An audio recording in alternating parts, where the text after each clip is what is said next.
In this context, I would like to review the book, The Story of Indian Archaeology, 1784 to 1947. It was written by Shaurendranath Roy and published by the Archaeological Survey of India from New Delhi in the year 1996.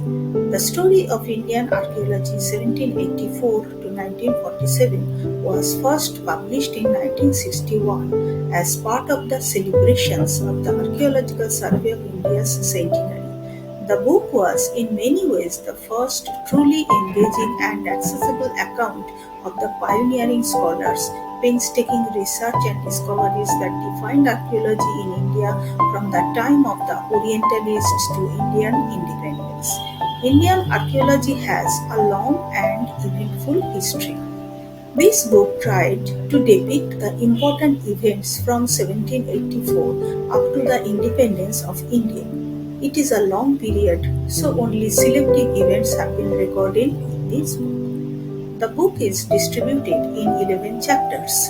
In the first chapter, the history of Indian archaeology has been described from the earliest known period till the time of the establishment of the Asiatic Society in Kolkata. In the next chapter, the contribution of Sir William Jones and other pioneering Indologists and archaeologists have been noted. In India, the germination of archaeological thinking happened, though it was not systematic.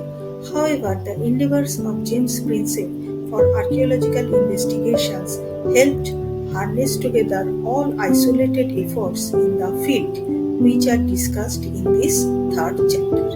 The achievements of the notable people such as James Ferguson and Cornel Meadows Taylor of the post-Prinsep period are also mentioned in this chapter. The next two chapters describe the contributions of Sir Alexander Cunningham in surveying archaeological remains in two phases.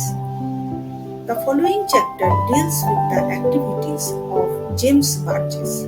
When, in 1873, a regular archaeological survey was constituted for the first time in West India, the charge of its operation was appropriately entrusted to Burgess, who had compiled an extensive inventory of important monuments in western and central India, as well as a monograph on Elephanta and 3 portfolios of photographs on some ancient architectures of India. We can notice a gloomy period of Indian archaeology in the next chapter of this book. Roy has written also the contribution of Lord Curzon, with whom the intellectual awakening set in motion. Next, the work and contribution of Sir John Marshall was also described in the following chapter.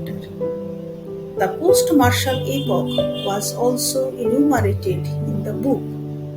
The steps which were taken during the period to afford fresh impetus to archaeological excavations and explorations are also mentioned here. The status of archaeological surveys and studies in India till her independence is described in this last chapter. The book has a number of plates, including the photographs of the pioneering archaeologists of India, important documents, findings, sketches, and sculptures which are found in different sites of India. The language is lucid and the book is very much informative. I hope my review will encourage people to read the book.